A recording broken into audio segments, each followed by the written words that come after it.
haven't noticed by now, we are in the truth movement. But I think back to when I was a little girl and would watch cartoons like most of us on Saturday mornings, correct? I would see the commercials for Silly Putty. I always wanted some. But you know what my mother said each and every time? No. Did anybody else have that experience where you wanted Silly Putty? Raise your hands. Okay, keep your hands raised because I'm about to fulfill your childhood wish.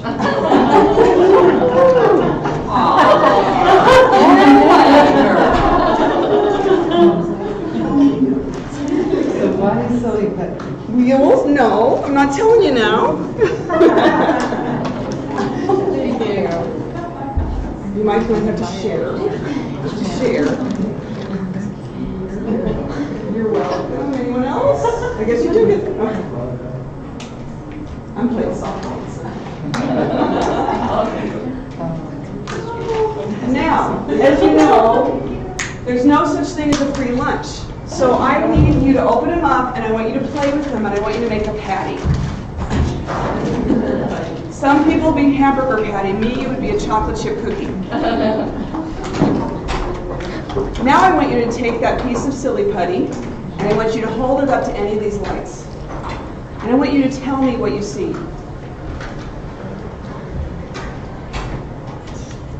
Nothing. Absolutely nothing. It is though the Father allowed layer after layer after layer of Silly Putty to land on this earth.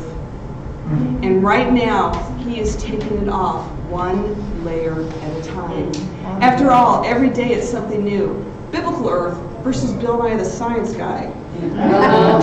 Space versus holidays. Chemtrails versus no chemtrails.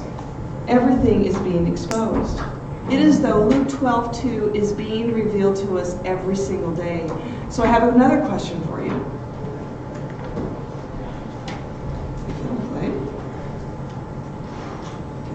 Button. Why should gender confusion be any different? Yeah. So now I'd like to introduce you to somebody you've already met, the Vitruvian Man by Leonardo da Vinci. After all, he's been around 1,700 years.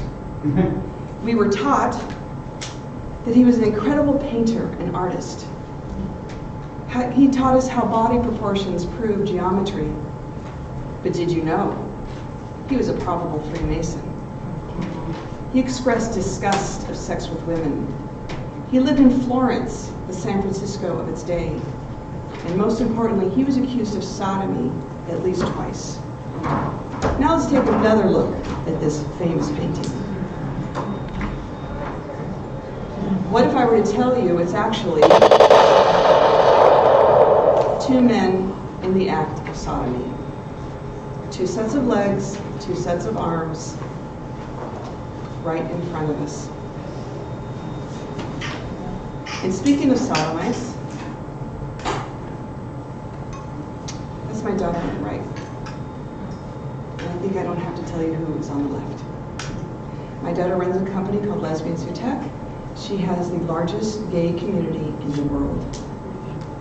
You may be wondering how this gray-haired, 60-year-old, white-bread woman ended up with a daughter in such an activity. Well, our road looked like everybody else's. Father-daughter dances, soccer games, lemonade stands, polywogs, medipons and polywogs. But I knew we were a mess. We had been married in 1979, had 2 children, looked like everybody else, a boy and a girl, but we weren't. I knew we were a mess.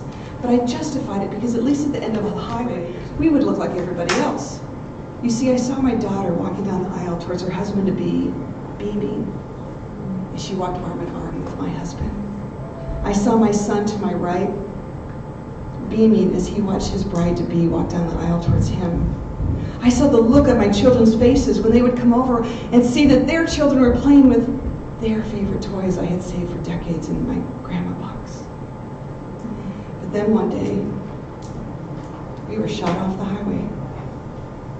It didn't make a sound. It goes, anyway, by this email. It said, "Dear Mom, I have a girlfriend. In fact, I've had lots of girlfriends. I sat there staring at that email, wondering why my son was emailing me through my daughter's email address. And then it hit me. This is bad. We were now in a desolate land. No living trees, no churches, no life really. Only women wearing Birkenstocks. But we were at least in therapy, and we were going to do better.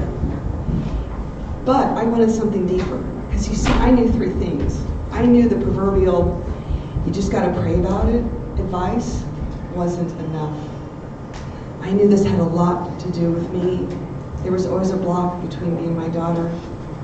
And I knew specifically we were going to have to work hard at this. It wasn't going to go away overnight. I'm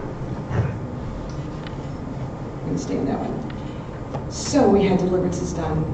Nothing really happened afterwards, except for I met this amazing woman during my husband's deliverance. We became good friends.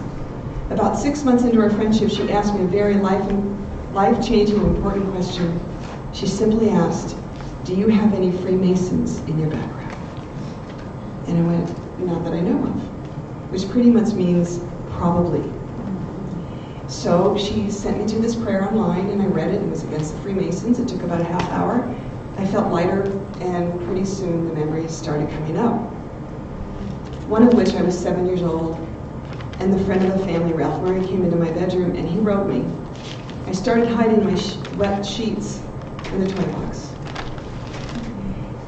And as devastating as that was, at least it explained that. And at least it wasn't my dad, I told myself. That is until my second memory came up. My father came into my bedroom when I was 4 years old, and he orally raped me. And as devastating as that was, at least it explained a lot, like why I woke up at 4 years old and I could not move, I could not speak, I could not scream. My mother rushed me to the hospital, and of course they found nothing wrong with me, but still gave me pills or medicine. Again, as devastating as that was, and it explained a lot, at least it wasn't satanic ritual abuse. Until I saw my father's hand pulling on the emergency brake on our 1956 Chevy. I looked down in this new memory, and there were my feet stuffed in white lace trimmed socks and black patent leather Mary Jane shoes. I looked over the dashboard of, by the way, the coolest car I'd ever made, the 56 Chevy, and I looked at the parking lot, or excuse me, the Freemason building, the parking lot view. My dad and I walked hand in hand into that building. He put me on the altar, and to this day, I'm not exactly specific what he did or what they did. But all I know is it did definitely explain a lot. So our family was getting along better during this time. Our kids lived in San Francisco, even in the same apartment for 18 months. We would visit each other on holidays, and Mother's Day was not like any other. We went up there and we had it, actually it was probably one of the best times we've had as the four of us. But as my son walked away that Monday morning as we had breakfast, I felt the Lord impress on me that this was going to be the last time I see him. And so yes, it was our last time together. Our son was found dead in his bed September 7th, 2010 by my daughter. He died of cardiomyopathy, enlarged heart, but still it was devastating. But I knew three things. One, I was going to allow myself to breathe this time. I was not going to listen to those Christianese sayings that say, within 12 hours I had somebody calling me saying, "You know he's in heaven, right?" Thank you for sharing. I wasn't going to listen to them. I was going to allow myself to grieve. Two, I wanted to be in my own personal grounding for health, healing and health, because by that point I had already been sick for 10 years with chronic fatigue. And three, the most important thing truthfully was, our middleman was gone. Tim solved everything. He was the go-to kid. He didn't talk a lot, but when he did, you should listen. He was no longer going to save us all. We were going to have to deal as he flew away. In the meantime, our daughter got engaged to her partner, but I didn't have to worry about it because I wasn't going to go. After all, it's a sinful event. I am done with this. But then I learned it was on Mother's Day weekend. I was going to have to give up Mother's Day. It was hard enough without, or before Tim died. My husband would take me anywhere I wanted to go, but going into restaurants and getting stuffed in a two-top because you couldn't afford top because of all the familias, same from San Diego, familias, and children running around with balloons and presents was already hard enough. So I knew it was time to circle the wagons. We joined support groups. I read books, watched videos. I had to at least be able to say no to this event based on still loving them versus the anger I felt inside. So my friend, the one that asked me about the Freemason, she shared it with me about this man who used to be in gay himself, so I called him up. I cried for about an hour. He listened to everything I said, and at the end he said, Emily, you have to go. You have to be an ambassador for Christ. Then he said the words, that once he said these 5 words, love does not mean agreement, I knew there was a possibility that I could go. My heart started to soften. But it wasn't until another friend of mine was praying over me, and she asked me a very life-changing, important question. Have you forgiven your mother? You see, sexually abused children, and probably any abuse, we tend to be more angry at the one that didn't keep us safe than the actual perpetrator. So I said, you mean Phyllis? And she said, I think we have to work on that. So 5 minutes before I forgave my mother, I could not go to that wedding. 5 minutes after, I knew I had to go. Amen. So I texted her, and she said, wow, what's a change of heart? And I said, well, love does not mean agreement. And so we got flights, can't think of the word, and we were ready to go. Until about 3 weeks later, we got this text. The wedding was canceled. Wow. I was quite excited and sure that she had just come back, and we were going to have at least a family of 3, but no, not yet. But the bad news was I had all this desire to be with lesbians. Well, what do you do unless you go to Hillcrest in San Diego, where we live, and hang out at the Whole Foods? But I figured that would probably get short-lived.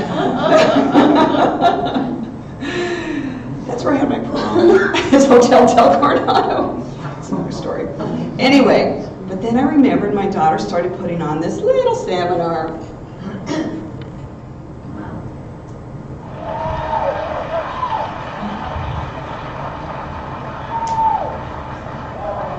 Welcome to Lesbian to Tech. It is now, well, it's in San Francisco and LA, or excuse me, San Francisco and New York, as I'll explain in a minute, but it is huge, absolutely huge. There, my husband and I are with 350 self-proclaimed queer women, and we had a blast. I loved finding ways to love in these women. I would put the name tags in the lamplier and pray over them. I even got to pray with one woman at one point, make friends in the line for the restroom. I took it on as a ministry. This is where it started, at the Casters Theater in San Francisco. She's done 3 seminars for homosexuality and technology at the White House during the Obama administration. She, as you saw, interviewed Hillary Clinton. Her partner, by the way, worked for Gabby Gifford during her shooting. She was the press agent, and as most of you know, is married to Mark Kelly. But in her latest article, she was on the cover of a magazine and said, can this woman save 150 of these companies regarding diversity? She's an icon. She's an absolute icon. I don't see this, yes, it's a problem, obviously, but I don't see this so much as just a problem. It's a possible and probable platform. And then there was a time I wrote a book, and these pictures in the middle have absolutely no bearing on my speech, but other than to show you my handsome son and my beautiful daughter. This is the one in the blue. I know it's kind of blurry. It's taken a few days before he died. Her little dog's paw got caught in the escalator, and that's why there's pink things on her. Those are bandages, yeah. So then at one of the seminars, in 2015, the keynote speaker started to speak. And I knew the woman on the left, because Leanne basically got her job at the White House, Bazaar of Technology during the Obama years. But I wasn't sure about the two on the right. But what was interesting was the woman on the right kept grabbing the microphone from Megan Smith, who was a big deal. And she was hilarious. We were all on the edge of our seats as we listened to all her stories about being at IBM during the 60s. She was probably the first woman to have a PC on her desk. So this is a big deal for these gals, because it's all about technology as well. And then she shared that how hard it was for her and her partner, that she couldn't talk about her partner at work. And my backside slid about halfway into the chair. And I told myself, okay, Emily, you're not at women who tech, you are at lesbians who tech. You need to get over it. Well, then that picture that you see there flashed on the screen, and I realized this was the woman that made gay marriage legal months prior at the Supreme Court. So by this time, my backside is firmly planted on that chair, and I'm thinking, I need to get the heck out of Sodom and Gomorrah now. But God said, no. I said, I know. My book had just come out, and I had several copies in my backpack. I said, I know we're supposed to trade books. And he went, no. I said, okay.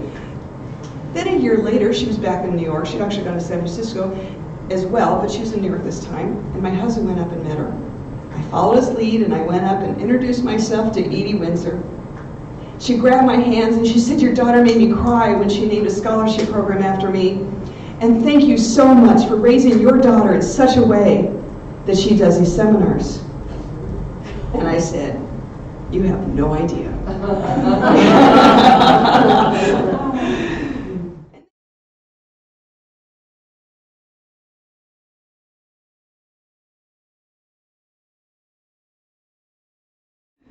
And then her partner now, they got engaged.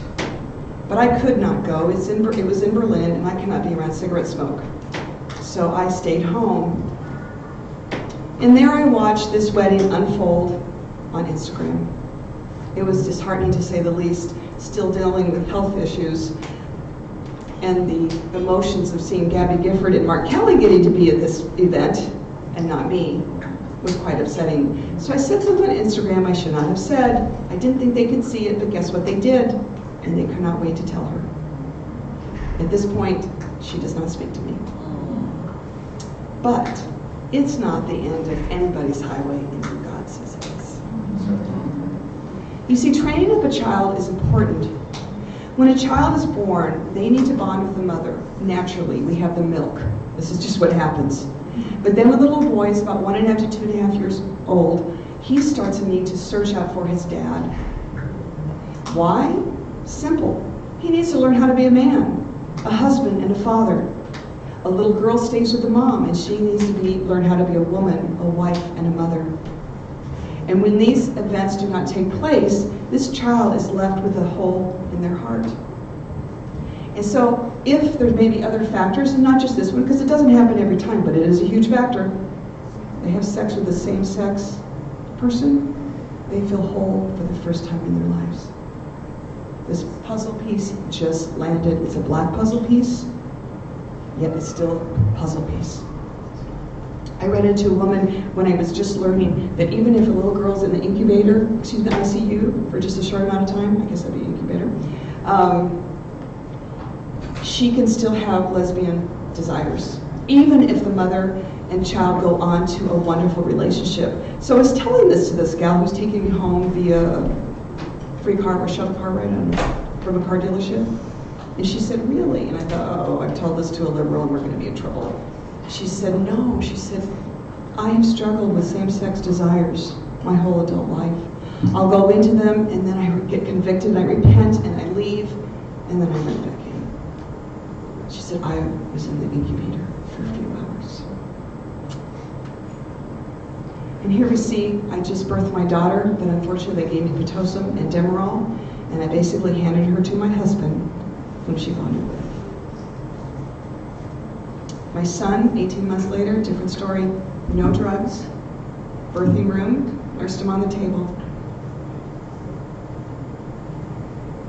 Rejection is a huge issue with gays, gender confused, whatever you want to call them. You see, when we're rejected, the enemy comes in. That means literally demons come in. And they start to tell us what is the truth. And as children, obviously, we're not going to be able to decipher between God and the demons, right? This is huge. But that's not going to matter to a 6-month-old that is reaching out to be heard. We're sick as our secrets. Sexual abuse. We're supposed to go from A to B, B to C, C to D, etc. And when that's interrupted, what happens is a definite stifling of our development. When I was a kid, the joke was, don't give a kid coffee, it'll stunt their growth. We should have been saying, don't sexually abuse your child. It will stunt their growth. Because they're not able to move on unless the father steps in. These are just some of the symptoms of sexual abuse. As I mentioned, I wet the bed at 7 years old. I started sucking my thumb at age 4 for no reason. My mother even said something like, why is she all of a sudden sucking her thumb? Sorry to get graphic, but it's the truth. There was a little boy in our neighborhood that would defecate in people's lawns. Poor little guy. And the mother said, well, the last 2 inches of his rectum don't work. Hello. Yeah. And now, could it have been a father? I don't know. We also had a doctor in the neighborhood with about 17 full albums of pictures of children he had sexually abused. Wow. Thankfully, I didn't like the receptionist. And so my kids didn't go, in other words. So I used to just kind of go past this slide, not gonna lie, because I had heard that demons can enter when this does not happen. Wives, submit to your own husbands as the Lord. But what really happens is, when this doesn't go right, is double-mindedness. But now I know why. What we see here, we see all the time, right? The mothers taking the children to church, right? Because you have to. This is what we're really seeing. Jezebel and Ahab. Men are supposed to be the spiritual leaders. And when the women are almost forced to do this, we are creating a Jezebel spirit. We start to learn more, we start to tell our husbands what for about scripture, and we're teaching them, etc., etc. This does not work for us. Living proof. Living proof. I'd like to show you probably the most famous Jezebel and how this all starts, or can start.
God is my witness. As God is my witness, they're not going to lick me. I'm going to live through this, and when it's all over, I'll never be hungry again. No, nor any of my folk. If I have to lie, steal, cheat, or kill, as God is my witness, I'll never be hungry again.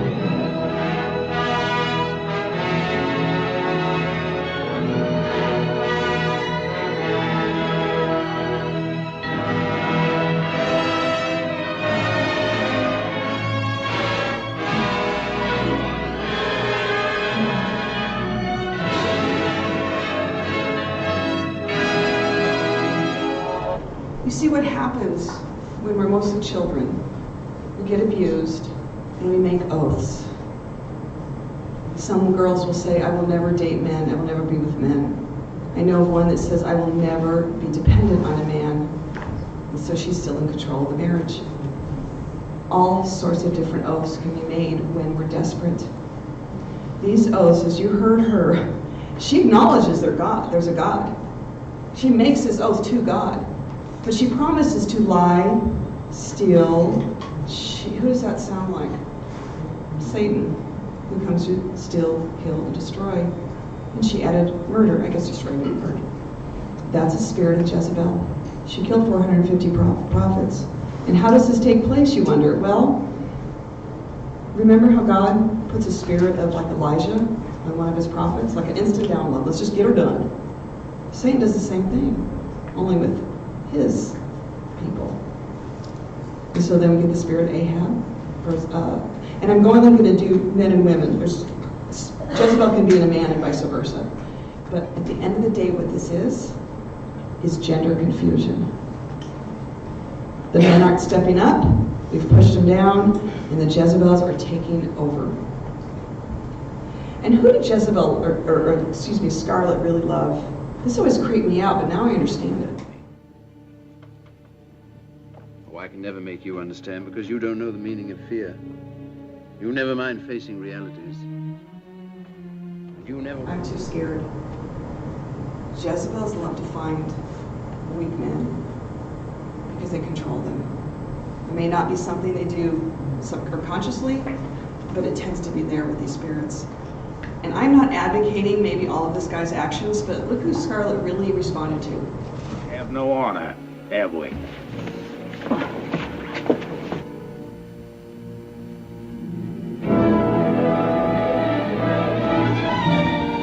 It's not that easy, Scarlet.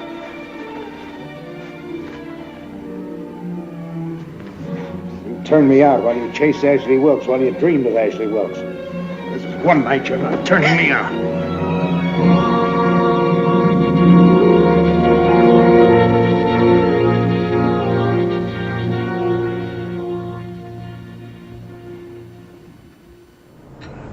And the famous scene.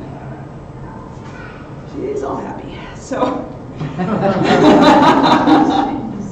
again, not saying that, but it shows that really what she needed was a man to take charge. This is an excellent illustration. It's only a minute. It's just precious. Hopefully you can hear it. He's whining. He says, I never know what she wants. And he's saying she needs a man. She doesn't need a boy, she needs a man. And magically, he turns into one. And she's stomping around us like a Jezebel. Oh.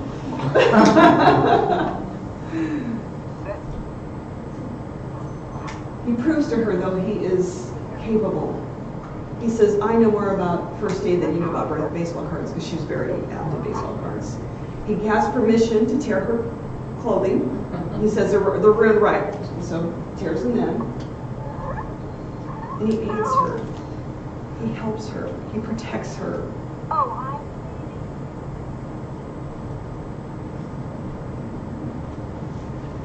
And then he's gentle.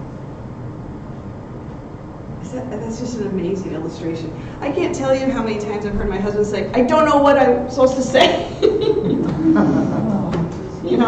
Because they don't know a lot of times because, anyway.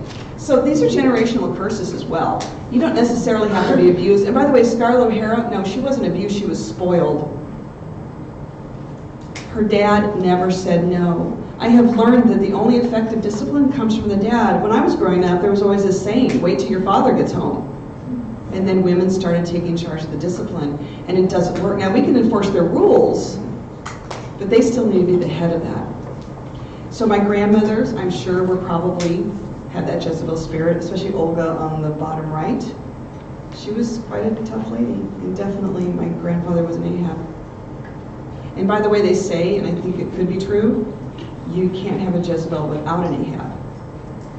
Because if the Ahabs were the spiritual leader of the home and knock it off and we're going to get rid of the spirit, it wouldn't be taking place as it is today. Now we're going to go into history of homosexuality. Many say that it started with Moloch, because right after they talked about Moloch, it gives the warning for men should not lie with mankind, etc. You see, during these, it wasn't just child sacrifice, if that wasn't enough. There was orgies going on during these ceremonies, these rituals. And most of the activities were sodomy. But I'm sure Moloch isn't around now, right? Mm-hmm. Well, here we have Moloch handing children, but there's nothing new under the sun. I also think that means nothing's gone away. I think Satan has just gotten smarter. So here we have Moloch being handed children onto his lap from the parents. And being handed into the fire. Ever seen children scream and cry before they get on Santa's lap? That's me, with my dad. That's me a year prior. I wasn't quite screaming, but I definitely wasn't happy looking for my mom and dad like, who the heck is this guy? This is a wonderful man, Brian Sorba. He has done extensive research on the whole gay lifestyle in many different directions. He's a public speaker. He's also an author. He wrote the book, The Born Gay Hoax. Good news, you can download it for free, 95-page PDF file. It's on my Facebook page as well. But he's stating that sodomy basically started with Noah and Ham. Ham either has sex with his mother, some say, sex with Noah. At the very least, he didn't uncover, or he allowed Noah to be uncovered, so he was cursed. And by the second generation, Ham's grandson was Nimrod, who married Ishtar, and they were pagan worshippers. In more modern times, there was a man named Karl Heinrich Ulrich in Berlin, probably Berlin, but at least Germany. He was sexually abused when he was 14 by his writing instructor. He grew up to be a pedophile and gay himself, and he promoted the idea that the souls were just switched, and that's why there was homosexuality. And Ulrich coined the term Erning, male, and Darling, female, to refer to members of the third gender, which was neither male or female, but a combination of both. The term Uranian was introduced in 1862 as a new designation for same-sex gender sexuality in general. Side note, you get this one for free. If you've done research on the possibility that the planets are, in fact, really, really bad demons, there is the planet Uranus. Just saying, that's a free one. You got to research that one yourself, but I think it could be possible. Anyway, there was a Carolee Maria Kurtenberry coined the word homosexuality in 1869. Before that, it was sodomites, pederites, or nabend, and I can't pronounce it, but it basically means born ravishers. This was the first attempt in modern times to make it seem that they were born that way. He was homogenizing it. And too much to list. Great video, great book. And when we were raising our children in San Diego, we would sit at I would stand with the other moms at the bus stops and comment how bad the world was getting. We were basically looking for a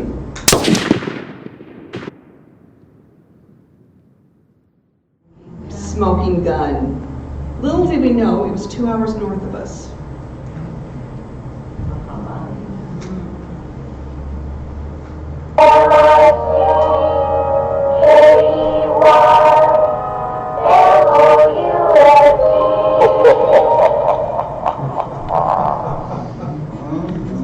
Mr. Disney was a 33rd degree Mason at the very least. He was most likely a pedophile. He promoted magic, sorcery, murder, deception. Yeah, I could do 2 hours on this. One of the things I learned from the book Disney Bloodline, which is online as well for free, part 1 and part 2, is that Mr. Disney, there was tunnels. There's tunnels underneath Disneyland and Disney World. He would grab children, take them into the tunnels, sexually abuse them, and then put them on the teacup ride, because that pushes the memory away. It's an MK Ultra technique. It's actually at NASA. And there's Mr. Disney. I don't know that those children specifically were abused, but wouldn't you be excited to get your children back from Walt Disney himself? And now they brag about it because it's so out in the open.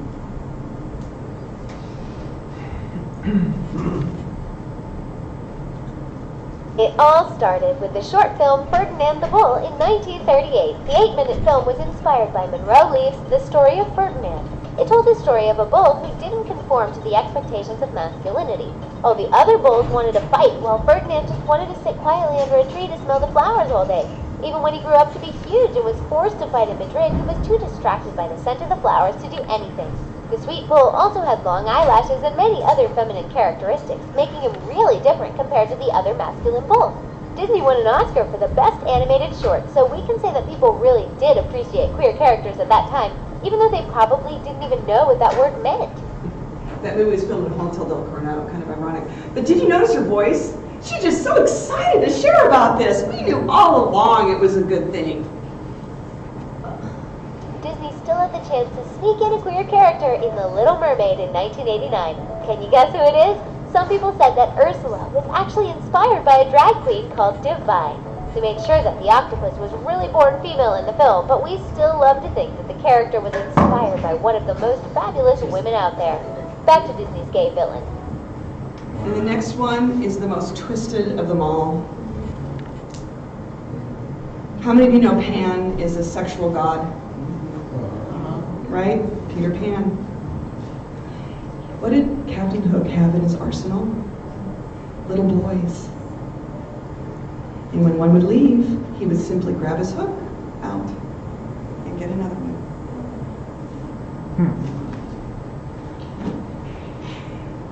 The next slide, I know that the word is spelled wrong, but it was a meme I got. I'll fix it later. I want to take you back to World War II. It was a time of trauma where women should have been strong and taking care of their children. Instead, they were sent to work. So now we didn't even have mothers in the home many times.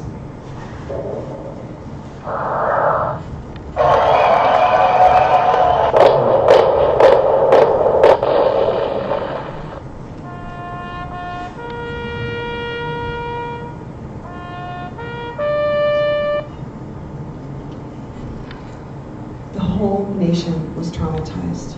And what we do when we're traumatized, we run towards pleasure and we run away from pain. If your son came home from a box, you were told that, well, he died for his country. If your husband is down in the backyard looking up at the stars while smoking cigarettes for hours after hours after hours, we're told he did this for his country. This is going to have an effect on us, and there was nowhere to go. There was no services for PTSD at that time. We were just told to be a man. And what else came along to take the pain away? This is an atomic bomb. The Kinsey reports literally was an atomic bomb upon this land. This man, not even a professor, started doing research in 1938 funded by the Rockefellers. He had employees. They would all dress up every day in suits and bow ties, so they would all look presentable. Only one had a beard. And he said that he was doing research. So you see here, it looks like that's a normal person. So when he comes out and says that everybody's doing it, everybody's having affairs, everybody's having abortions, a lot of these women that your neighbors are actually lesbians, you believe him because it looks palatable. Yeah, that's his secretary. He was actually researching it with, I think, Nazis, pedophiles, inmates. So of course the homosexuality, that's the one that coined the term that it's 10%, or the number. It's not 10%. So I also wanted to prove that it was okay, that well, the children love to have sex with adults. So what he would do was how he'd do research was obviously have sex with children, and he would report on it. He would hook up little babies as young as 2 months old to electrodes to make them have orgasms, 25 in 24-hour period. They were convulsing, vomiting, screaming, and yet he continued to do his research. He even had his employees have sex with each other in order for the research. This wonderful woman, Judith Reisman, she's written books, she's done video, she's on YouTube, she's a great resource for all the things that he would do. Absolutely horrific. He would pay fathers and grandfathers to have sex with their daughters and grandchildren, and then record the orgasm when it happened. One daughter actually talks about it. She's a grown adult, obviously, by now, and there's many videos with her, and she says she witnessed the check going to her grandfather and went to her father by Albert Kinsey. We all want to blame Hitler for everything, right? It's always that conversation that you have with people, and it's always Hitler's the worst. Look at this guy. And we have a little cartoon for 25 cents.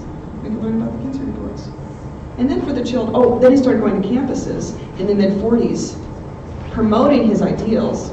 Well, these kids were right out of the trauma, and they were ripe for picking. They loved to hear that you could have sex without marriage. It's pleasurable, after all. And then there was the cartoon factor for the children. There was always a cartoon before movies, or at least most times. But Donald Duck gave raspberries to his parents. And they started emulating how Donald Duck treated his parents. Parents thought it was cute. Disrespecting your parents became acceptable and in, but I'm sure they just grew out of it.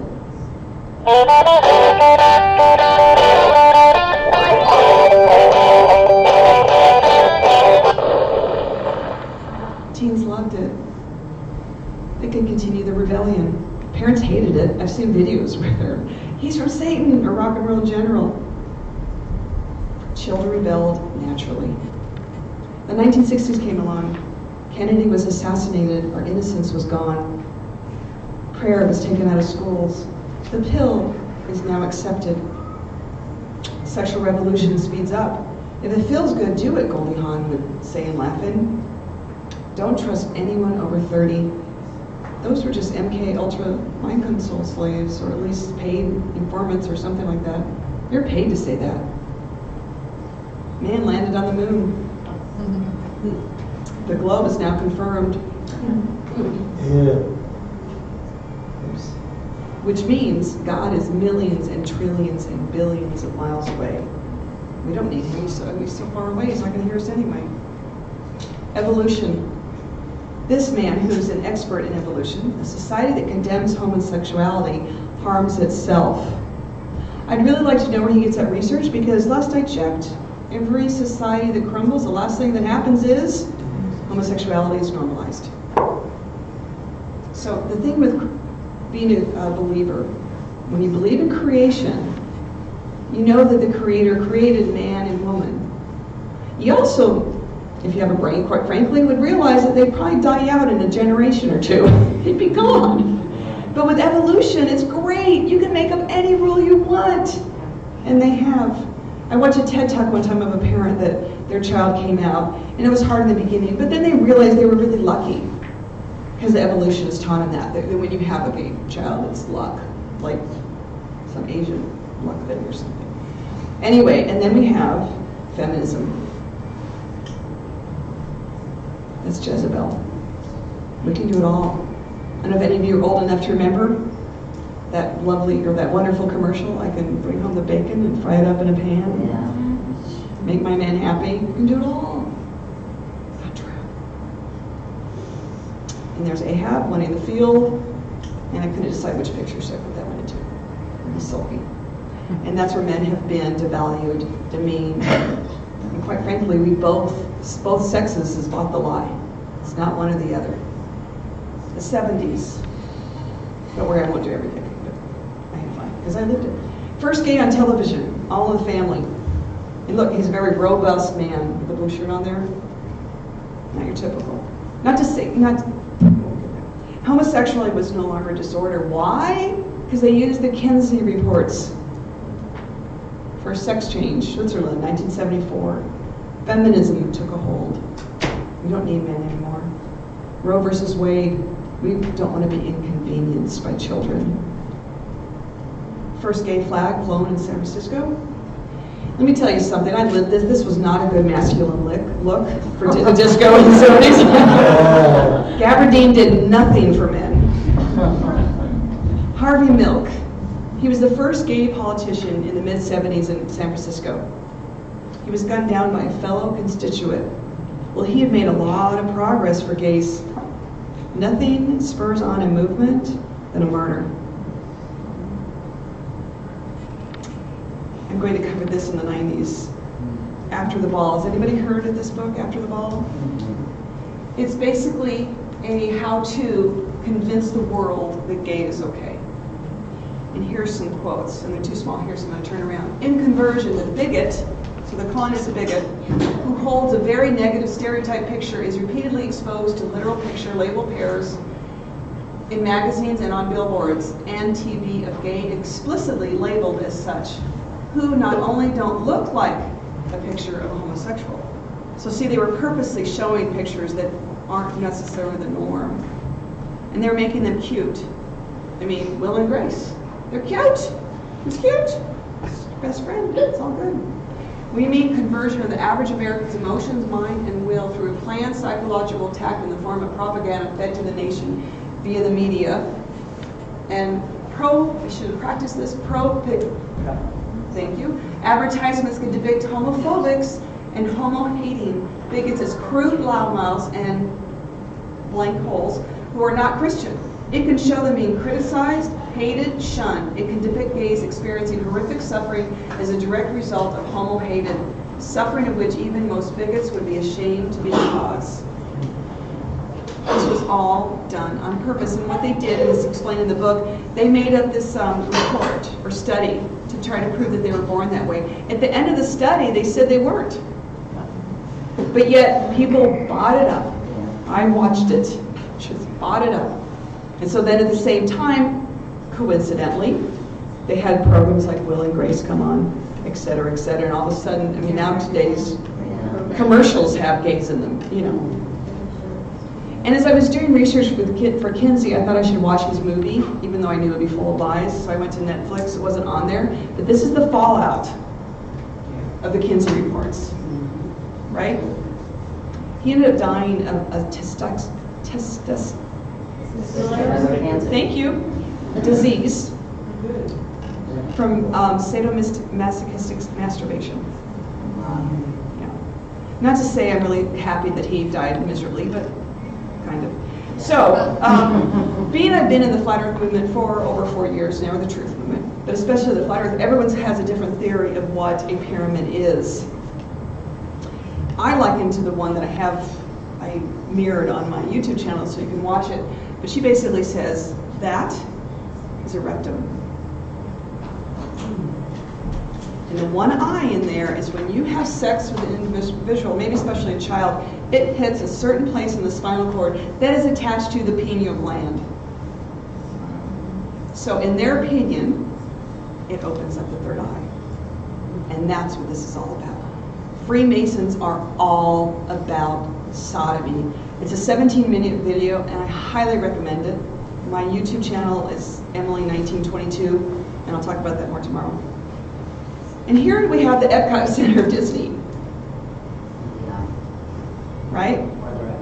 Exactly. This man used to be gay. His name is Joseph Skyandra. He's a really sweetheart of a man. And he has a video out, many videos in the ministry. We're off to see the wizard. And he explains why Wizard of Oz is so popular in the gay community. Basically, because there's a lot of trauma and they want to go over the rainbow. I have a more fringe view of Wizard of Oz. It is made to suppress, along with Disney movies as well, the memories of being sexually abused. It's all Illuminati, it's all witchcraft, it's all Freemasonry. The whole thing. And it was used on me. That was the movie that they used on me to suppress my memories. I had to be Dorothy with my friends. Like this one friend would play Wizard of Oz, and she had to be every other character, poor thing. Yeah. This one, when I woke up in about 2005, Disney and Wizard of Oz just slayed me. I went in the fetal position. I won't play the video, but it's a really nice one. And he explains, though, he loved it when he went to San Francisco in the beginning when he was a young lad. I'm not sure how old. And he would find older men to pick up on him. He would feel like his dad finally loved him. And then one day he realized he was the older man picking up young boys. And it convicted him to come out of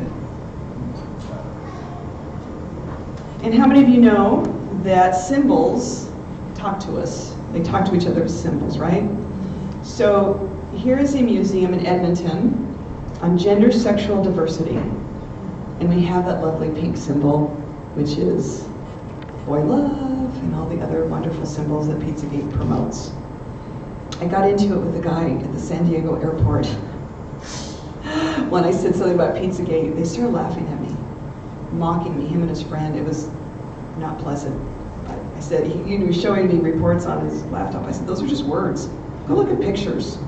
Go look at pictures. Anyway, in my opinion, it's still linked to child sacrifice and pedophilia, still pushed on us by the elite, proving that homosexuality is still linked to Moloch. They're just Moloch worshipers. And this is in Joel 3:3, one of those Bible verses we just skim by. They cast lots for my people. They bartered a boy for a prostitute and sold a girl for a wine to drink. Yeah. What's going on today?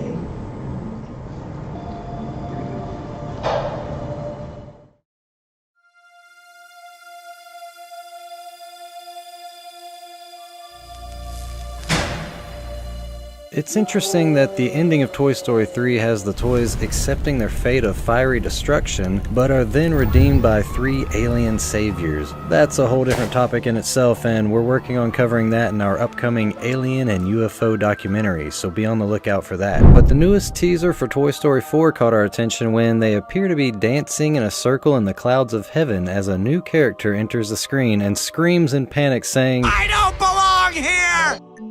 People are asking the question, why does Forky feel that he doesn't belong in what appears to be heaven?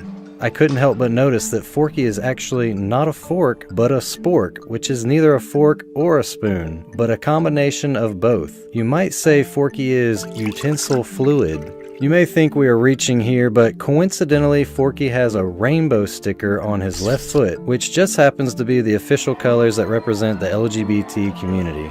Also, the spork itself is iconic in the trans community, as well as the name of a movie about a 14-year-old hermaphrodite girl who's trying to find where she fits in.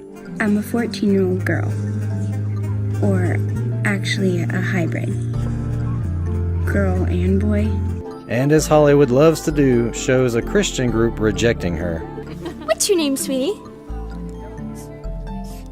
Spork. That's an interesting name. Why do they call you that?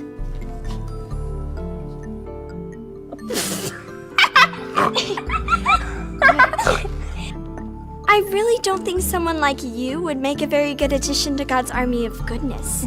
This video is not an attack on any community of individuals, but only to bring attention to the trend of introducing transgenderism to our children at a young age, when sexual orientation should be the farthest thing from a young child's mind. The Washington Times reports that the GLAAD condemns Hollywood for a decline in LGBT representation on the big screen. Not everyone was thrilled when Walt Disney Studios included a gay character in last year's live-action remake of Beauty and the Beast, but for LGBT activists, that was only the beginning. The report condemned Hollywood for a year-to-year decline in LGBT representation on the big screen, and some of the biggest offenders were children's movies and the film adaptations of comic books. Sarah Kate Ellis, president and CEO of GLAAD, insisted that Hollywood has a social responsibility to tell stories about the LGBT community.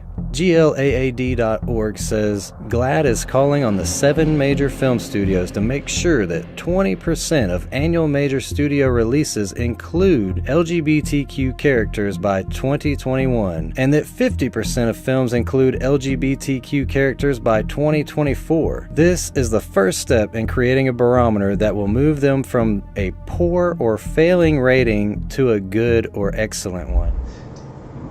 Just like the book after the ball. They're going to make us look like horrible, hateful people.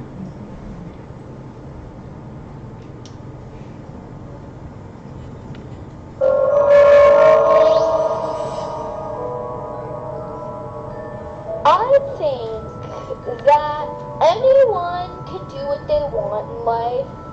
It doesn't matter what anyone else thinks. If you want to be a drag queen and your parents don't let you, you need new parents. Are you familiar with the drag queen Lactatia? No, but I would love to find out who she is. Yeah, I'm an 8-year-old drag queen. Get it right? Are you Lactatia? I just told you that. Oh my goodness, she's that big too. Okay. If you want to be a drag queen and your friends don't let you, you need new friends. Adorable, Lactatia. And is this your first time to drag? No, not really. Lactatia, I was you as a child. I absolutely adore you, and this is brilliant, and I love the fact that you're here. What I love most about this is that your mom is here with you, supporting you. Is that